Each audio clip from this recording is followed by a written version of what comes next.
Welcome to the Indie PPC podcast. I am your host, Joey Bidner, and in today's episode, I want to talk about the end of best practices. We are entering an era where I find there is no such thing as an account structure that is truly reproducible across accounts. It used to be where, based on your experience, you knew, okay, this is the general structure of an e-commerce account. This is the general structure of a lead gen account.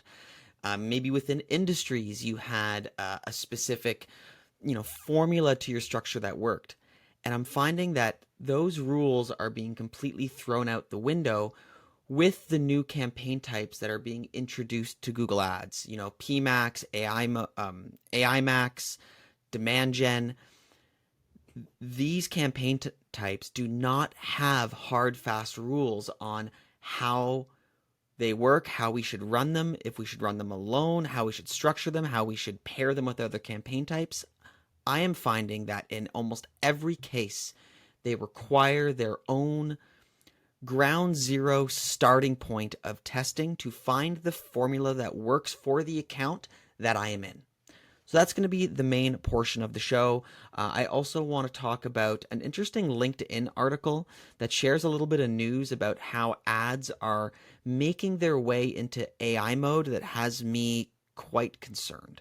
So without repeating too much of what I said in the intro about this topic regarding best practices in Google Ads, I truly think we're in a different era of ads management, and it's going to change how we as a community interact, because until now it's always been sharing strategies of, okay, this is how you typically run a search campaign, a shopping campaign. And when PMax came out, for example, we did the same thing. We all kind of scrambled to test it, figure out what works, came up with a structure and a methodology of how we should run our PMax campaigns. But I just don't find any structure or any strategy in particular remain consistent and true across any account, really. And I'm not just seeing this in my accounts, but I have a lot of eyes on accounts in my coaching sessions and in my audits with these are services that I offer. So I've got my hands and eyes in a lot of accounts, and I'll always see things that truly surprise me. Somebody will open up the hood on their account and I'll say, oh man, this is not structured, quote unquote, right. This is not a best practice structure. But then we'll dig into it and we'll see, oh wow, the search terms are really good. They are really aligning with the purpose of this, and management today is less about knowing what works and just applying your formula. And it's a lot more today about knowing how to test a structure and system to prove something to work or not work. I find that's where ads management is going. And again, up until now, a big part of our service as ads managers was always, hey, I know what works. I've got the sweet sauce, right?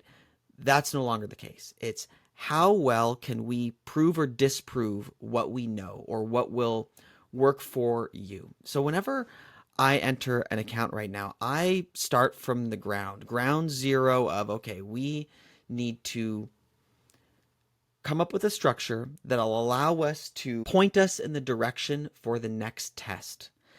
And this requires a different skill set and a whole lot of discipline, especially when you enter an account that's a big mess and you need to change a lot. It's, not just about stripping it down and applying the structure you think works, but it's about using what the account has and making strategic decisions to prove or disprove a certain piece of it so you can move in a direction. And, I'm going to be sharing pretty soon. I've been working with a friend of mine who's like an AI wizard, and we're building a little tool on how to better report and follow account changes and tests. I've always found that Google Ads kind of blows it on this, where there's not really a good tool for just tracking changes. Yes, they have the experiment function, but I find that's only really good for certain use cases. I've always wanted something that will notify me, send me results of a change that I made. So I don't, one, forget about the change, but also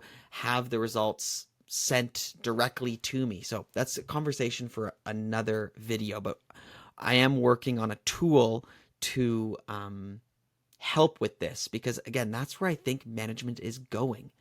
We need to be expert at testing, disproving our own theories, and finding what works for each account, as they are each their own formula to success, or they each require their own formula to success. And it's funny, even when, making this video, part of my plan today was to, share some of the different strategies that I'm seeing that work, and I don't even think this is the place for it, because then I'm just further perpetuating this cycle of, oh, this is a best practice of a structure that works. Not to say that you shouldn't try it, but I want to step away from this idea of just because it works for me means it will work for you. Now, maybe sharing strategies, sharing structures is still helpful, because then it allows us to think outside the box in our own accounts. If you've got an account that's not working and you hear about a structure from somebody else, you can think, oh, maybe I will try that. And that's the essence of where management is going. We've got to be able to rip apart what we know works, put it back together, try something new. And yeah, it's just been really flipping me on my head, because it's certainly not going to go back to the way it was.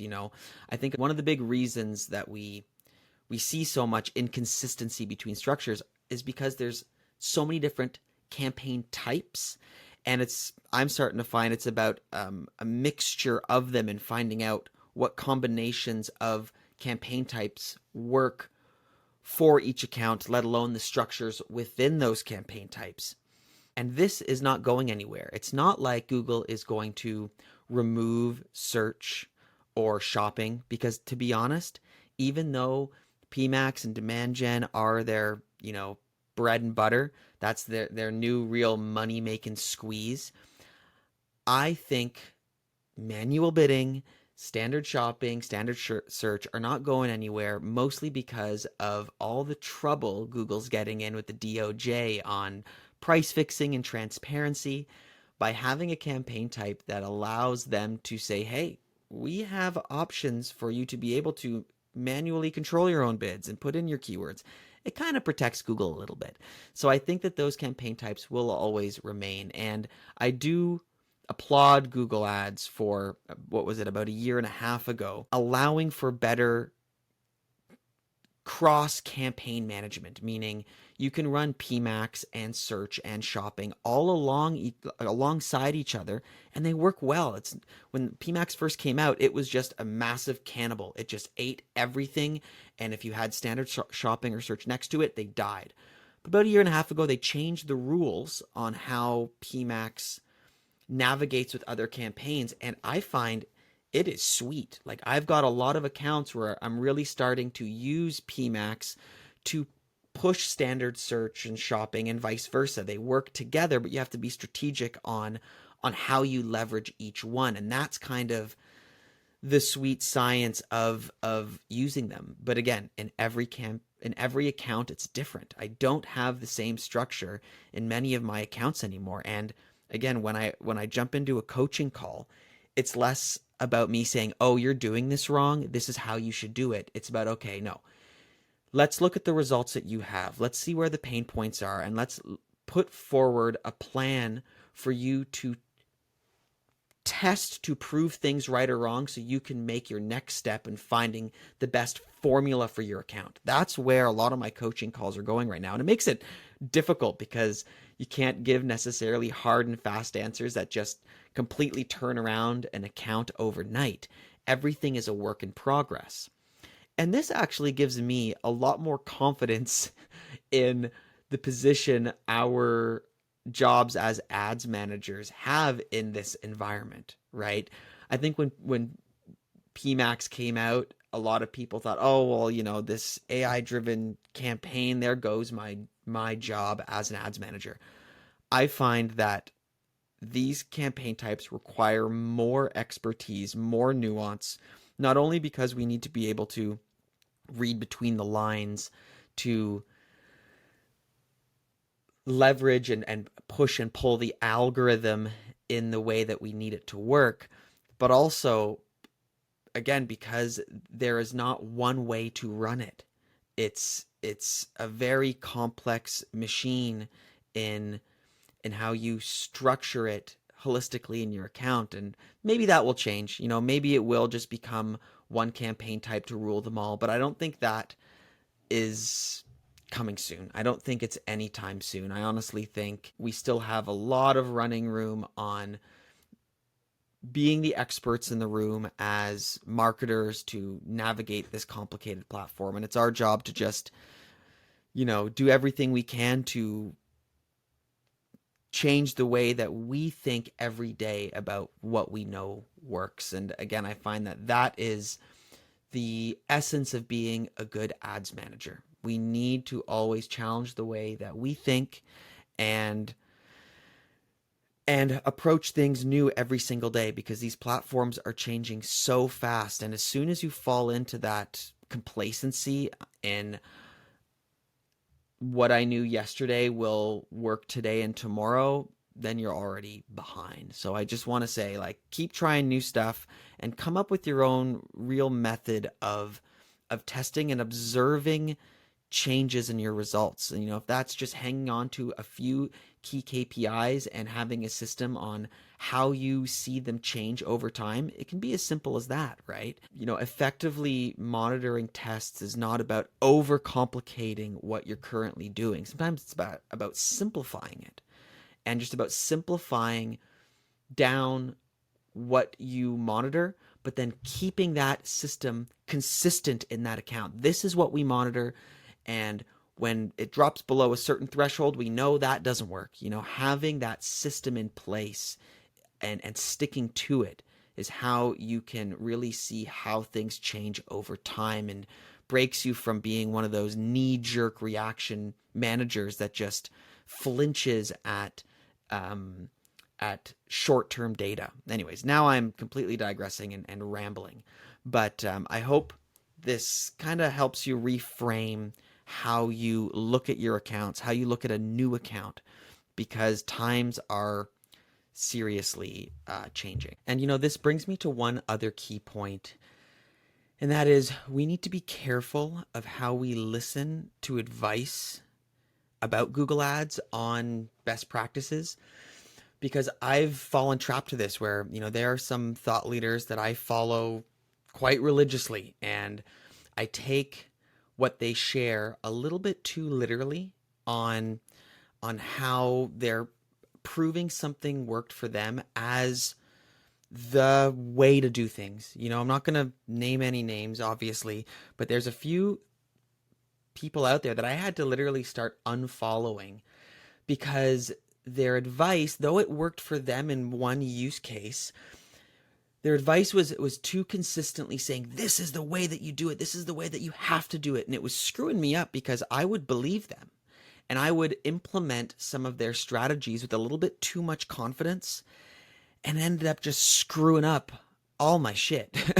I'm not trying to say you should stop listening to people or unfollow people, but we need to approach every piece of advice from anybody out there with a grain of salt, and make sure that you have your own critical thinking in place when you try something new that somebody else recommends, and do things slowly. Adopt a new strategy that you heard about slowly with a testing method in place.